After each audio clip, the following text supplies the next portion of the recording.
खरं सांगायचं तर आजचा हा व्हिडिओ मी कोणाला उत्तर देण्यासाठी बनवत नाही, पण स्वतःचा व्यवसाय मोठा दाखवण्यासाठी दुसऱ्याचा व्यवसाय खोटा आणि छोटा दाखवायचा जरा बंद करा. पण मला एक गोष्ट तुला विचारावीशी वाटते, ऑनलाईन गेमिंगचं प्रमोशन करून मराठी मुलाचं भविष्य तू कसं काय पणाला लावू शकतो? मोठ्या मोठ्या लोकांना मुद्द्यावरून दुसऱ्यांना कसं विचलित करायचं हे एकदम योग्य म्हणून तुम्ही हा व्हिडिओ एकदा नक्की बघा. मित्रांनो, फॅब्रिक परचेसिंगला अहमदाबादला चाललो होतो. इथे एक गंमत भेटली मला.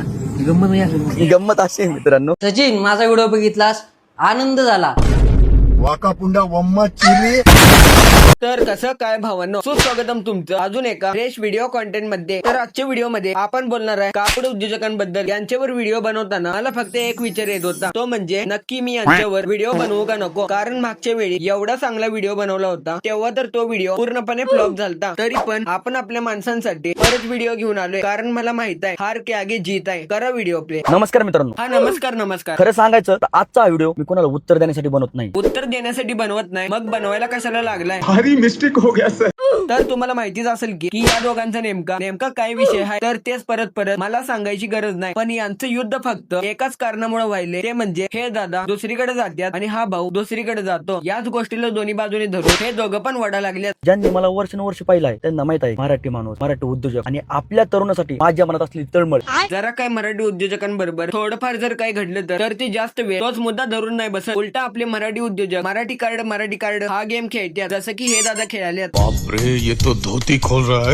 पण मला एक गोष्ट तुला विचारावीशी वाटते, ऑनलाईन गेमिंगचं प्रमोशन करून मराठी मुलाचं भविष्य तू कसं काय पणाला लावू शकतो? आता राहिलं भाऊ प्रमोशनचं, तर प्रत्येक रील स्टार पहिल्यापासून हेच करत आलाय. करावंच लागतं ना भाऊ. बिचारा इतका मेहनत करून रील्स बनवून लोकांना हसवत होता, तर त्याला पण थोडंफार काय ना काहीतरी मिळालं पाहिजे ना. जय महाराष्ट्र. सचिन शेख, सुवर्णोत्तरातील पहिले यशस्वी मराठी पाऊल. वा. पण स्वतःचा व्यवसाय मोठा दाखवण्यासाठी दुसऱ्याचा व्यवसाय खोटा आणि छोटा दाखवायचा जरा बंद करा. नाव घेऊन का बोलते? कारण मी कुणाला घाबरत नाही, कारण मी खरं बोलतो. मागून बोलायचं. अरे भाऊ, त्यांना उत्तर द्यायचं होतं, पण तू तर आल्यापासून नुसतं भाषणच द्यायला लागलाय. मुद्द्याचं बोल ना भाऊ. आणि कसं आहे, एकदा माणूस जाऊ दे म्हणतो, दोनदा माणूस जाऊ दे म्हणतो, तिसऱ्यांदा माणूस सोडत नाही. खरा लाल गंधर्व तर तूच वाटा लागलाय.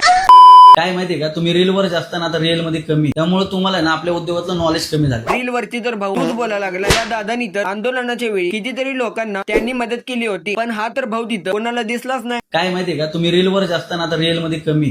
मला तर असं वाटतंय की तेव्हा पण हा भाऊ घरात बसून टिकटॉकच बनवत होता, जसं पहिला बनवायचा. बाहरच्या देशात गर्लफ्रेंड बॉयफ्रेंड ऐसी रईसी का मैडम जब तुमको चवन्नी जैसा लगा ब्लॉक करके अलग लेवल का बंदा. तर या भाऊंचा व्हिडिओ थांबवून झाल्यावर आपल्या आजच्या भाऊंच्या एका कार्यकर्त्याने सुद्धा त्यांच्यावर व्हिडिओ बनवला. मित्रांनो, फॅब्रिक परचेसिंगला अहमदाबादला चाललो. तर या भाऊंच्या ऐकायच्या अगोदर मी तुम्हाला सांगतो की यात सचिन सरांनी फॅब्रिक कपड्याबद्दल दुसऱ्या जिल्ह्याचं नाव घेतलं होतं आणि त्यांनी त्या व्हिडिओमध्ये फॅब्रिक कपड्याबद्दल थोडीफार माहिती सांगितली होती. मग त्यांच्या विरुद्ध या पण भाऊंनी थोडा सहभाग घेतला. इथे एक गंमत भेटली मला.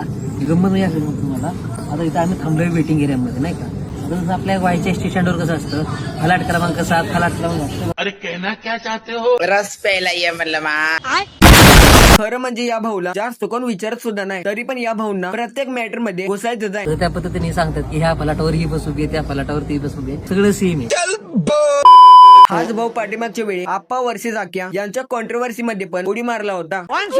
अख्ख्या वाईमध्ये वन साइड किंग, 3 वर्ष झालं वन साइड किंग आहे. आणि मी नाही म्हणत, स्वतःची लाल नाही करत, पब्लिक म्हणते अख्ख्या वाईची वन साइड किंग. चल दाखवतो. करताय. तर यांच्या याच व्हिडिओवरती परत एकदा या सचिन सरांनी अजून एक व्हिडिओ बनवला. मित्रांनो, कालच्या व्हिडिओमध्ये एक महत्वाची गोष्ट सांगायची राहून गेली. ऑफरच्या निमित्ताने साखर भेटी चालू आहेत, त्यामुळे हा व्हिडिओ कालच्या व्हिडिओ सारखाच घाई गडबडीत मी बनवत आहे, म्हणून तुम्ही हा व्हिडिओ एकदा नक्की बघा. मित्रांनो, फॅब्रिक परचेसिंगला अहमदाबादला चाललो होतो. इथे एक गंमत भेटली मला. गंमत म्हणजे ही गंमत अशी आहे मित्रांनो, हा त्यांचाच माणूस आहे ज्यांनी माझ्या अहमदाबादच्या विषयावरून तुम्ही मला चुकीचं दाखवण्याचा प्रयत्न केला. आज तुम्ही जे करत आहात ते नेमकं काय आहे? मी जे बोललो ते खरंच खरं होतं का?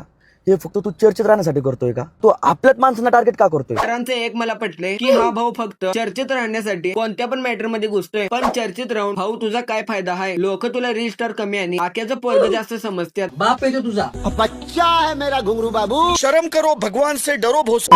त्यांना खाली खेचायचा प्रयत्न तू का करतोय? दाखवायचं ठरवलं तर अशा हजारो गोष्टी दाखवता येतील, पण प्रश्न फक्त एवढाच आहे, आपण सोशल मीडियावरती एकमेकांना खाली खेचण्यासाठी नाही, तर एकमेकांना माणसांना वर घेऊन जाण्यासाठी आलेलो. वर घेण्यासाठी आलाय तर दादा सगळे एकत्र येऊन सगळीच वर जावा ना, एकमेकांचं पाय कशाला वडालाय? आज मी जे दाखवलं ते कोणाला कमी दाखवण्यासाठी नाही, फक्त एवढं सांगायचं आहे, दुसऱ्याकडे बोट दाखवण्या अगोदर स्वतःकडे पाहिलेलं बरं असतं. तुम्ही वारंवार आपल्या माणसांना ट्रोल करून चर्चेत राहण्याचा प्रयत्न करता, हे अनेकदा सगळ्यांनी पाहिलाय, पण मी हात जोडून सांगतो, मला या खेळात अजिबात रस नाही. या दादांची विचार थोडे मला पटले आहेत, पण भाऊ नेमकं सुरुवात तर तुम्हीच केला होता ना. खरं सांगायचं तर आजचा हा व्हिडिओ मी कोणाला उत्तर देण्यासाठी बनवत नाही, पण मी हात जोडून सांगतो, मला या खेळात अजिबात रस नाही.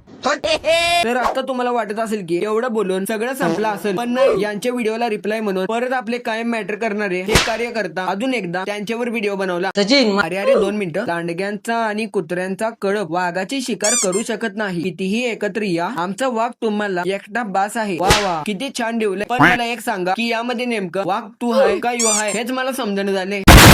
कशाला त्या वाघाची बदनामी करताय राव? खरं सांगायला गेलं तर खरा वाघ म्हणजे आपला हॉटेल भाग्यश्रीवाला आहे, जो दिवसाला 6 बकऱ्यांचा शिकार आपोआप करतोय, तोच खरा वाघ आहे भाऊ.